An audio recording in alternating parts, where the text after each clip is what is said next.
Hi, this is Mauvu doing your feedback. If you have any questions, just ping me in your thread.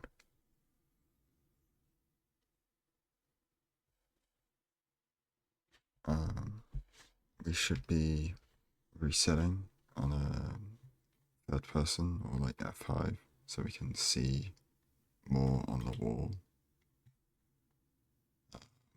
Like you can see further, like your camera's further back so you can see more of each seed as you're resetting. So you can like make better decisions about what seed to reset.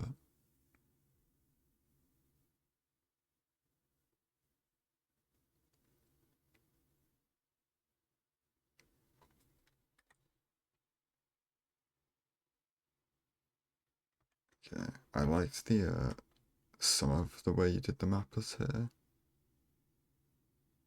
but like before committing to this direction, if you're not sure about where it was, I feel like it was pretty clear this was the wrong chunk from your first scans. But if you're not sure, like just do the scan then to try get the direction more precisely. And instead of going into the chunk and then doing a 360 scan, just as you're walking up to it, just do a quick scan from left to right and right to left and see if it matches up with the blue lines which indicate the chunk that you're about to walk into.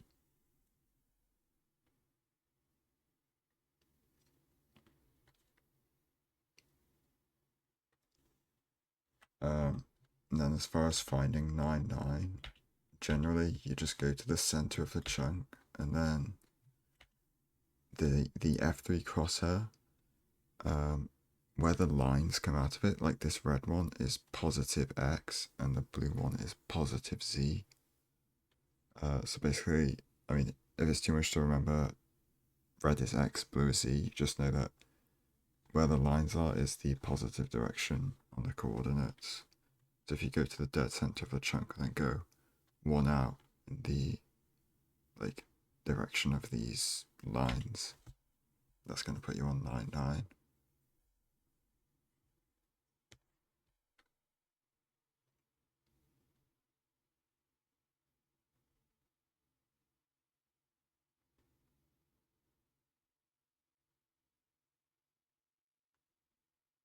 So as far as TNT placement, this one is generally fine, but like between two trees is fine in most cases, but you do have something better here. You've got a gravel patch next to this tall tree, and a tall tree like this, if you double elevate the TNT next to it, in a nice move away from the tree, I think you get like 9 or 10 logs on average. And then also doing it here is right next to this gravel patch, which means you're likely to get flint from the TNT, and it's a shorter distance from where the BT was, so you'd be able to activate this TNT at a similar time, even though you'd have to double elevate to get the higher amount of wood. Even if this wasn't a large tree, I'd still go for the tree next to gravel because getting flint is generally a higher time save compared to like mining 4 extra logs with an iron axe, for instance. If you don't understand like the knight's move way I said of describing where your TNT with relation to the center of a tree, I mean I can show you, but if you also just like look at a knight's move, a knight in chess, just look how they move across the 8x8 grid. Should be pretty explanatory.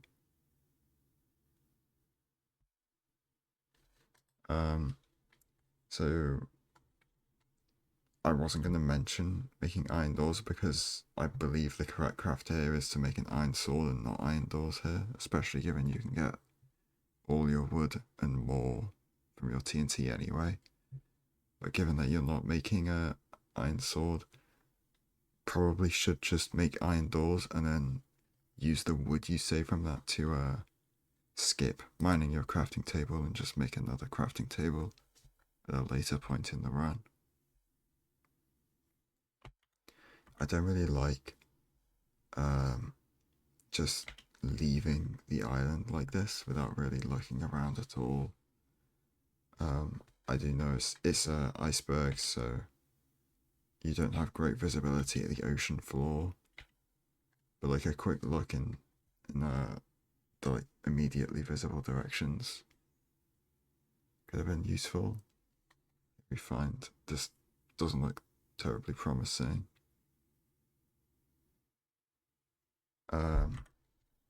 So as far as mining gravel like this, you see the magma pretty late, so the positioning of where you get your door down in relation to this it's fine, right? You can't get it optimally, but you want to mine the gravel that's like between where the ravine is and where you are. It's like these two to the left and right are fine. But yeah, any further to the right or left than that is like out of the way of, because you don't want to have to swim off to the side to pick up a flint that dropped, right? You'd rather it be on the way between you and the ravine. And then the other thing is, if you do yet to see your portal, but if you do offhand bucket, I recommend offhanding bucket as you're going down to the gravel, because then you're going to pick up the gravel into the slot where your bucket just was, and then it's going to be in your hotbar, so you're able to grind the gravel immediately after finishing your portal.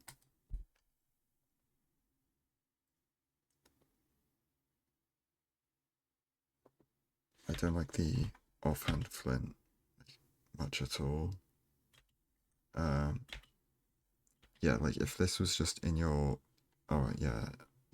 So main thing here, but craft the flint and steel is like less inputs and less like different things in your inventory you have to individually aim at with your mouse, so it's just generally more consistent. And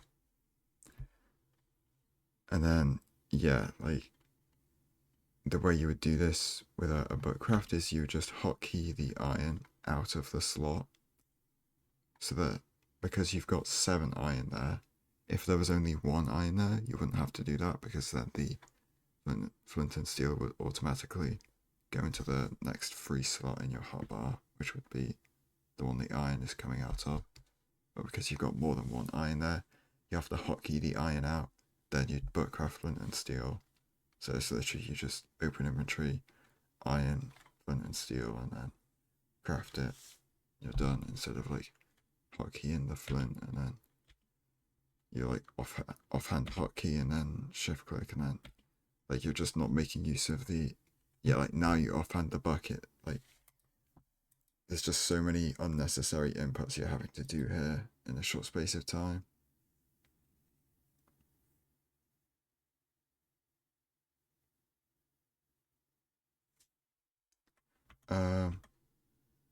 I haven't done will be 2x1 1 deep in quite a long time.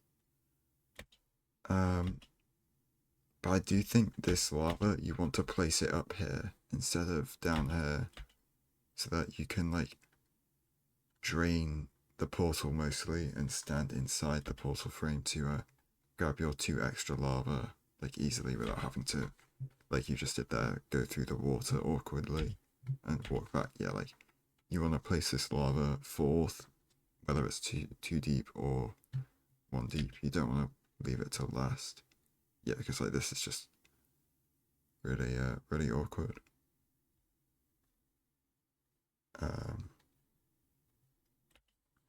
I keep forgetting to pay attention to in all these feedback runs if you're changing pie chart in the overworld, which you want to do because you want to enter the nether and be able to instantly check if you've got a spawner close or not, to give you a good idea of whether you should be bothering to look around for a fortress or not.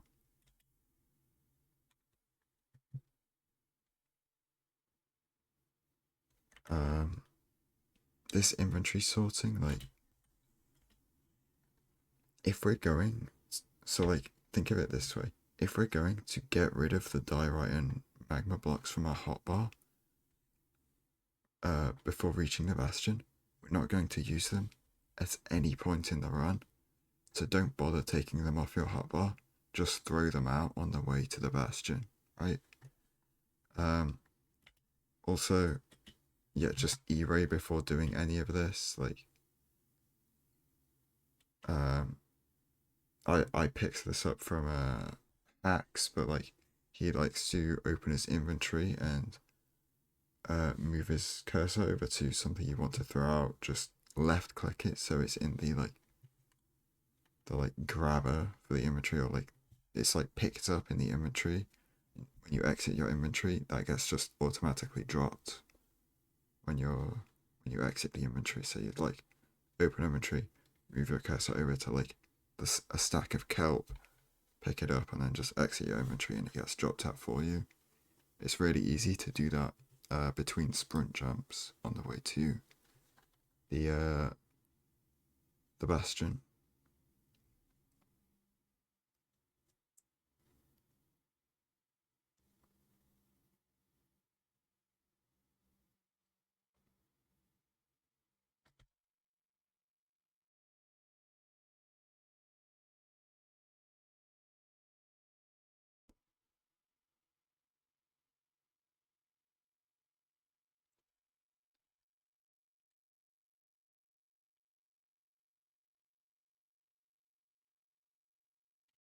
So kind of want to be aware of eating here because, okay, nice, yeah, we don't want to be at the point where our hunger bar is about to drop and like we're halfway in the bastion, we're getting chased by pigs, and that's the point we need to eat, right? You just want to eat now, so you're not worrying about missing the efficient healing, right? Yeah, you did it optimally there. Here, do you want to instead of doing that jump you do there, you like jump, place a block on here on top of it, so that you land on it sooner, and then do a head hitter jump off the end, right? That was fine. If you pillar up on this black stone here, that you can jump and then double stack onto it as well, that's faster. But yeah, this is where you pillar up and you're right next to the edge of that opening. Don't need to go all the way over to the chalice. You can, what did I just press? Okay. Oh, I hit my 3 key.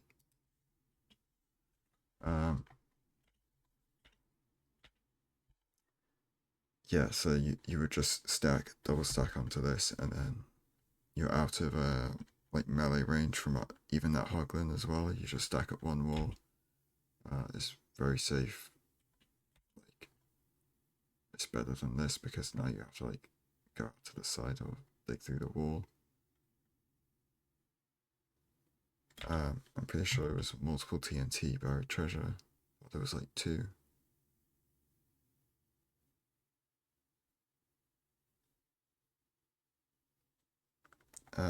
But yeah, when you realize this was a bridge bastion, you should be, because you want your crafting table at the start of the route, you should consider like trying to put that in your hotbar sooner, like, because it's better to sort your inventory when you're not dealing with hostile mobs like right on top of you, which is most of the time in a bastion. You're dealing with hostile mobs, namely piglins, pretty much.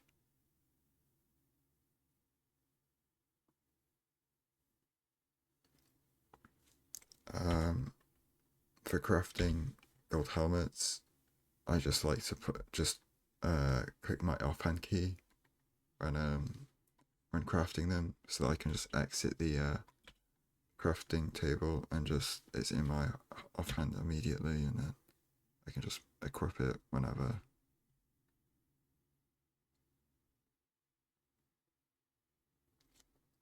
Okay, I thought we were doing like the tech to do the early Jason aggro here. But like, what on earth is this route?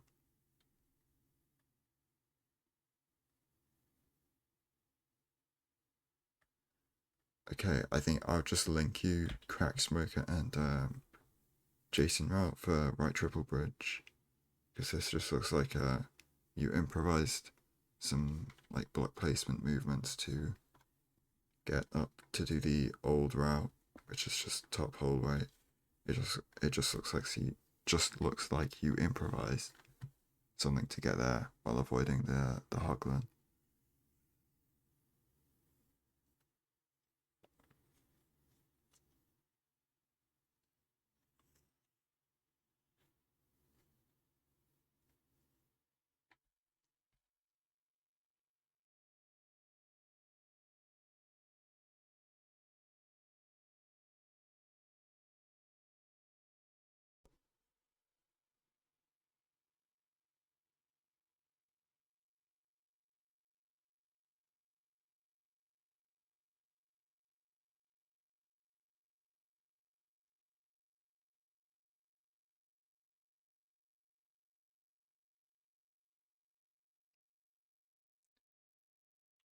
Um, so we should do corner pyro. I believe there's a video that explains how to do that. But you go across.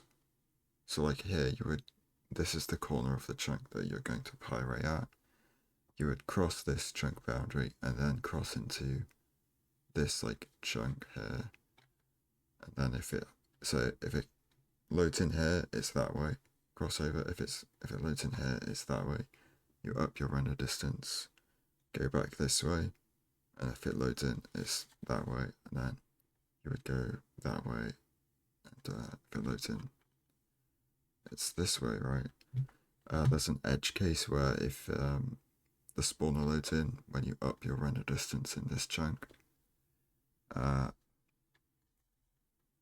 there's a way to deal with that. I can send you a video on how you do that.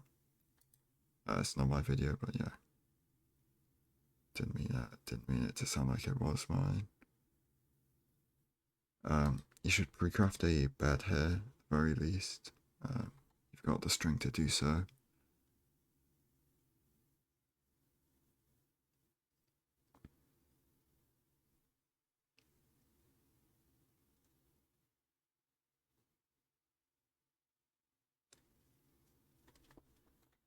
So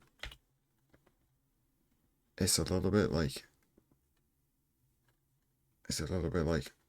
hard to just tell you to think of this in the moment, but like what you can do there is, oh, I know that it's only piglins that are scared of soulfire, isn't it? Sorry, I was thinking of basically what you do in the bastions normally, or especially in bridge like this, is you would, before going to the other rampart, you would check trades quickly and pick up like some stuff, sort your inventory, and then have like soul sand and your fire charges.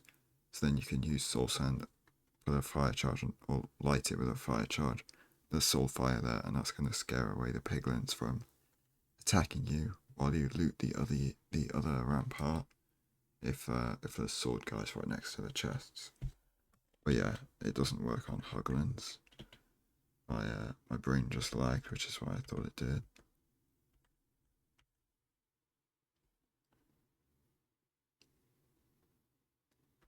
But yeah, using the soulfire is faster than this. There's also just faster ways of blocking off line of sight to the piglins as well. This, if you'd rather do that instead. I can send you videos of faster ways to do that.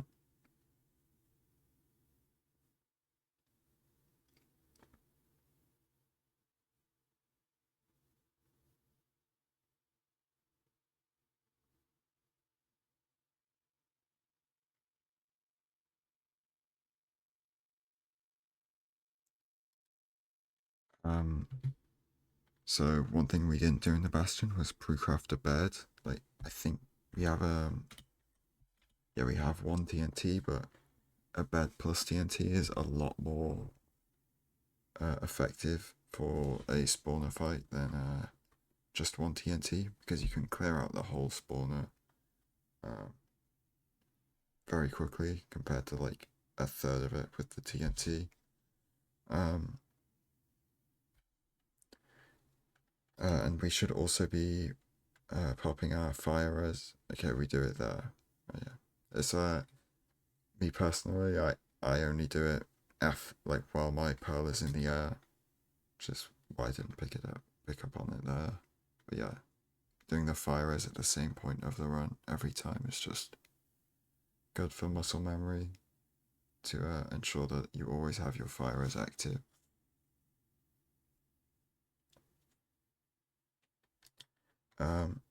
On the way to the fortress, you want to specifically overlap crafting nether brick at the very least, so that you can immediately use it to set up a blaze bed or blaze TNT, and you don't have to worry about crafting it while the blaze spawner is ticking to its next spawn cycle. But also you'd want to craft like wool and glowstone, clear out like extra fire as extra like magma cream leather, all the random stuff that you don't need. And then also you want to switch your pie chart back to the mapless pie chart before you reach the fortress, so that you can use it if you have to help you find the blaze spawners if it's a buried fortress. So I noticed you throwing out the fire charges there. You might have noticed a lot of people use fire charges over flint and steel, and the reason for that is pretty much just inventory management, right? Because if you get fire charges halfway through your bastion route, and then you throw them out, when you check trades later, you're going to get more fire charges, and it's going to fill that same slot that you threw out earlier. So then it's kind of like throwing them out earlier didn't help your inventory management at all. But if you throw out the flint and steel instead, then picking up the extra fire charges later isn't taking up an extra inventory slot. So it's just more efficient for like mid bastion route inventory sorting. And then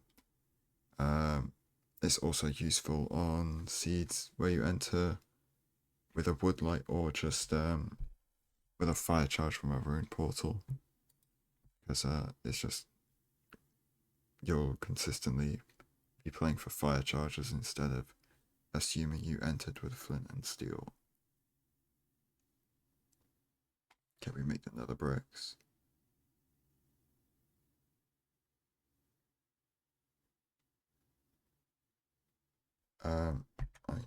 Just like a micro thing, you want to change to 7 render distance, like not 4, because this is just, if you're going to do dynamic render distance, you want to start on 7 and then gradually decrease as your mob cap hits 70. It's like you go to 7, the mob cap hits 70, you go down to 6, wait for it to hit 70 again, go down to 5, and then you keep doing that, and then when you hit 3, there's no reason to go lower, so then you just wait for the mob cap to like stop filling up like quickly, and then that's when you would go up, right? If you're not playing, okay, maybe we are playing dynamic render distance, but if you're not, then I think there's like a T-Rags explanation that shows 5RD is the best for static render distance fortresses. But yeah, I think I saw you change your pie chart for finding the spawner, which was good. But yeah, you want to change it sooner.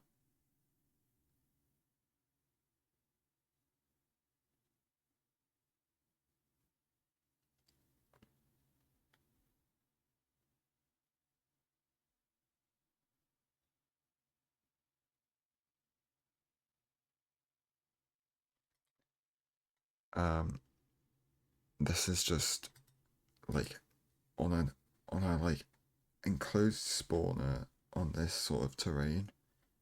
Filling that in is such a low priority because the only thing that helps with is if a blaze falls down there, it's gonna save you like what, like 1 second or like 1.5 seconds falling down to pick up a blaze rod that may or may not even drop, right? Say like one blaze falls down here and you kill it, it's only got a 50% chance of dropping a blaze rod anyway. So, and then it's like a 1.5 second time save, like dropping down, jumping up twice to get it, and then compare that to leaving all of this nether brick unmined, blocking blocking so much spawning space. Yeah, what's that? Is that a 2 spawn? It might be a 3, I can't. Okay, 3 spawn, but like, you likely could have gotten a 4 spawn there had you like just been instantly mining this out.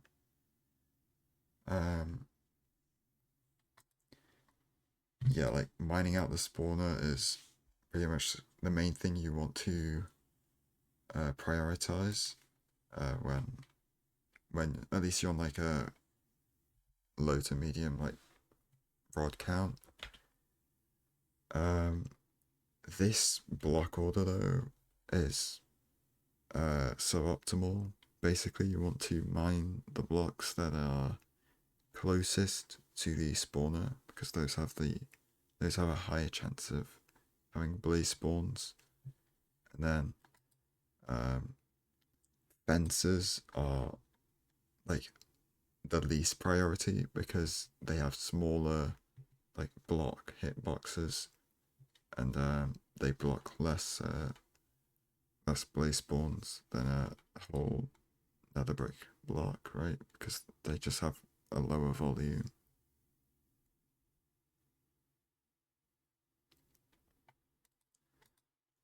So I'd recommend just trying to craft your Eyes of Ender in between axe hits of killing blazes. Um, well, we want to make sure we don't miss eating on 3 bars down. And I was gonna say, you don't stand in the spawning space to mine blocks if you don't have to.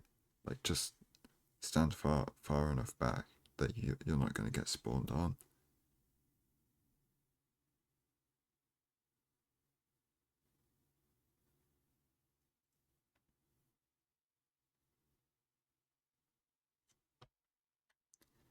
Um, so a couple things here. You want to craft your Eyes of Ender in the Nether pretty much every time you're playing a spawner, so that you can, even if you're on 6, you can overlap the eye craft with the spawner ticking, so that you get closer to the next cycle. So like, say you blind over ocean, you throw your eye, and then it break or like it drops into the ocean. You don't want to pick it up, and you come back into the Nether. That 7th rod is going to be closer to you, so it would be less punishing to go for it. And then you also want to try learning boat angle setting in the first portal animation. And then last thing, you want to stack up so you're 1 block higher than you are now in the portal animation, so that your overworld portal is attempted to be placed at a higher elevation than if you are standing at the bottom of the portal frame.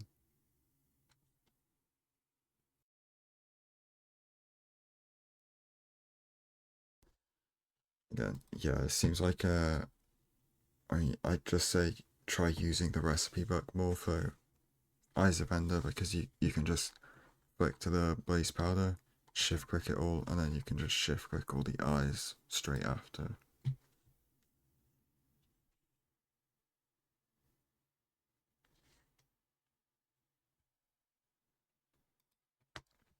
Um, I'd recommend trying to do retimeless bow tie.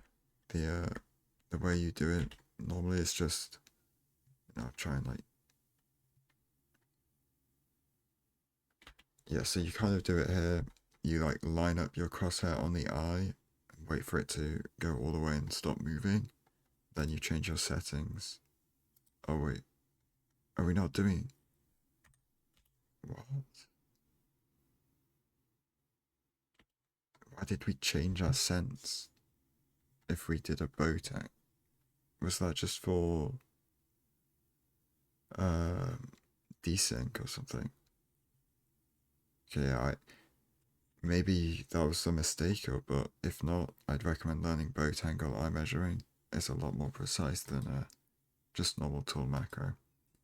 But yeah, back to the retimeless eye measuring. Um, even like you're pausing here, but if you just practice it a little bit, it's pretty easy to just align your crosshair close to the slit between the two pixels on the texture, and then quickly look over at your projector to see how much you have to adjust by to get the pixel alignment correct, and then you just F3C and then adjust it quickly while your settings change.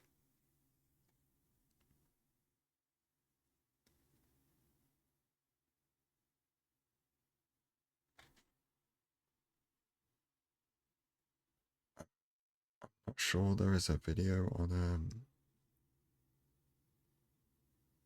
how to do bow tie eye measuring. I'll try and find one, but I'm not sure where it would be. I'll try and find something though to send you if you want to learn how to do it.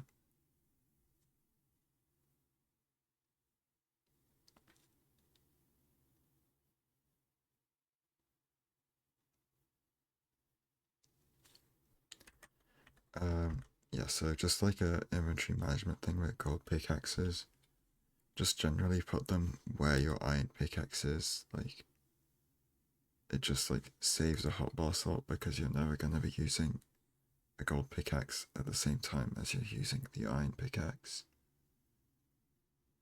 Um, yeah, and you could have your Eyes of Ender in this slot so that you're not going to have to put them in your hotbar later to fill the end portal. I'd recommend just throwing out the flint and steel in the second portal animation because you're not going to need it later.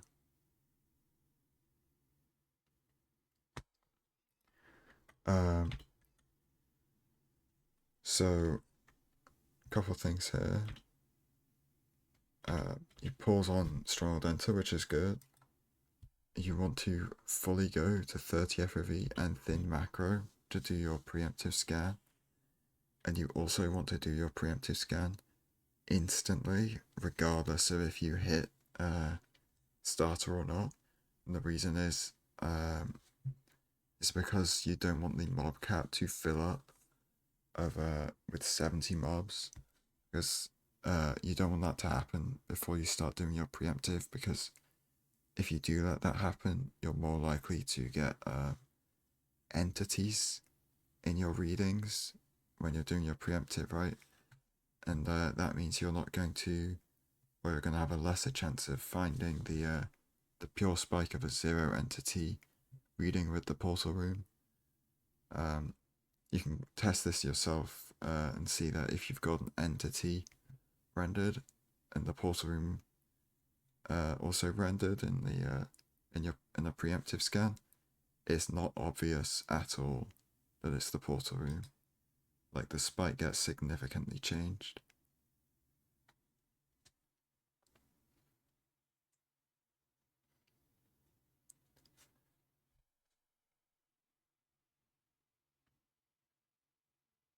And yeah, this is what I mean with, like, you're waiting to get to starter to do your preemptive scan, but like, there would have been nothing wrong scanning in that 4-way. Like, you're a chunk away from starter anyway. Like, it it doesn't matter if you scan there or not compared to here. I think it's pretty clearly bottom left as well. I think you're like, unless your numbers are weird, like trying to pause it on that, like, yeah, 55% or 54.99, 50, like, that is just one of the standard number pure spike readings of a zero entity portal, like portal room. I think, I don't know, I think that's chests behind or something, but the one that overrides all the others is what that one is. So it's the most common spike. Yeah, I feel like it was pretty clearly bottom left is where you should go.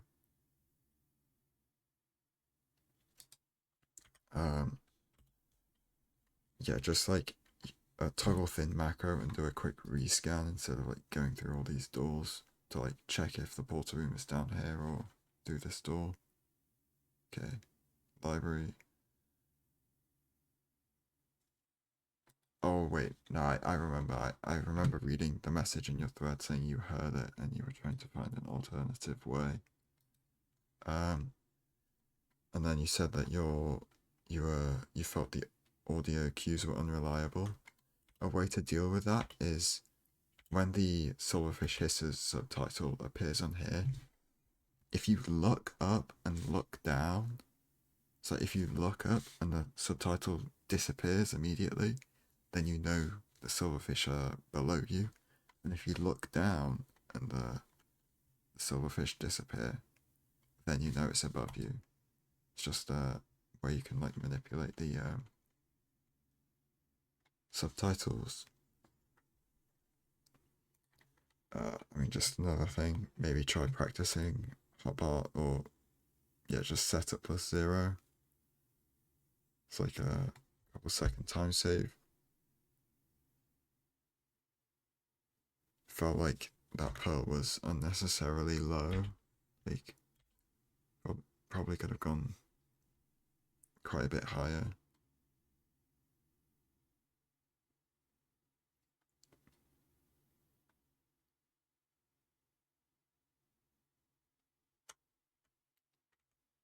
Maybe this is just nerves, but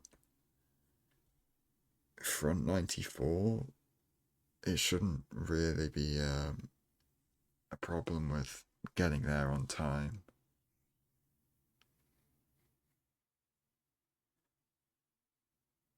That was that was just not good timing. You can try and, I don't know if you've seen before. I mean, I guess that timing was a little bit early, which maybe you felt like you had to go early here, but there's the you can just double bed this without a bow or crossbow to try and get enough damage to kill it here. If you just do the first bed like very early to get like 20-30 damage, and then your next bed you try and hit like 50 damage.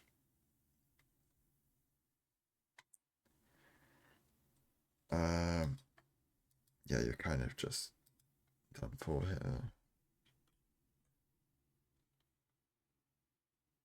Yeah, like you've got an anchor. Yeah, yeah, that's just unfortunate. I mean, I guess you can boat break to make an extra bed. Maybe boat break. Doesn't look like it. The way you really. Okay, so the way you do it is you look at a block, right? They're made up of 16 by 16 pixels in their texture. You look at the top half of the top pixel, is the way I align it. And then you place your boat while looking at that part of the block. So like to the top pixel row, top half of that pixel, you look there, place your boat, get in it like almost instantly afterwards, and then your boat's gonna start falling through the block and then stay in it for like half a second and then get out and then it's gonna break and then drop three planks, 2 sticks. Um, but yeah, I mean, this is just an impossible one cycle, I'm assuming. Oh, okay, so we do. Wait, did we have beds or something? Oh, we just had. Okay, I'm actually losing it. It is 2 a.m. though, so if you don't, hope you forgive me for not noticing the beds. Uh, okay, the 3 explosives, pretty tough. Did we pre-set up? Okay, so we didn't set up the anchor earlier. Yeah, if you're going for damage, setting up the anchor early so that it doesn't, so that none of the damage gets blocked by the obsidian it's placed against is like absolutely crucial for 3-bed axe.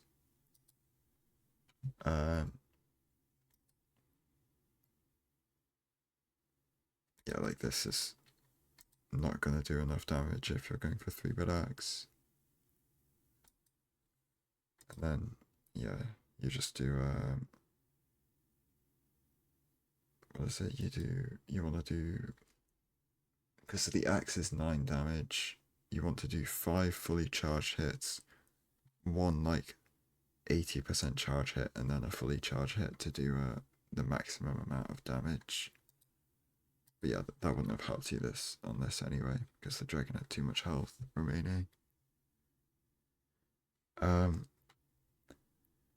then, as far as overall things that you should try and improve on here, I'd say Crack Smoker or Jason route for right triple bridge is a lot better than the like old just top hole right ramp. I don't know what you even really call this.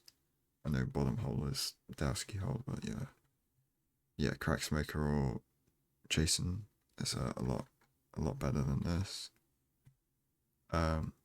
And then pre-crafting the bed in the bastion, at the very least of pre-crafts. Like most of the time, you also want to do an iron axe if you don't have it, an iron sword potentially, a bow. I think that that's it. But yeah, it's like iron axe and bed are the two main things. But yeah, bed here would have been a lot better for your blaze fight because you would have cleared this spawner instantly and gotten probably would have gotten back-to-back 4 spawns, although I think you'd get good spawn rates anyway. But yeah, it's just more consistent to TNT and bed and blaze bed. If you want me to send you the setup for that, just ping me and I can send you a video of it. Oh, and then doing bow tie measurements. It's just more consistent at getting.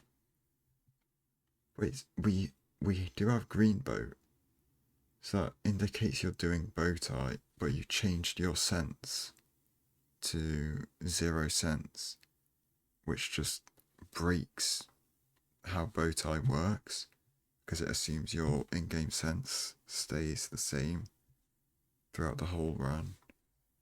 But if you're changing it, then bow tie is just going to be inaccurate. You hit here, but like that won't work a lot of the time. So you want to either use a DPI clutch on your mouse or use the raw input setting in the Minecraft menu to change between 2 different sensors that use the Windows mouse sensitivity slider and one that just uses the DPI from your mouse. That's the stuff I mentioned with preemptive scans, which would be something to work on, but apart from that, I'd say those are the main thing, the main takeaways. I'd say, yeah, if you have any questions about any of the stuff I've said, or you want me to send any videos explaining anything, just ask me, and I'll try to get around to do it, to sending you anything you need.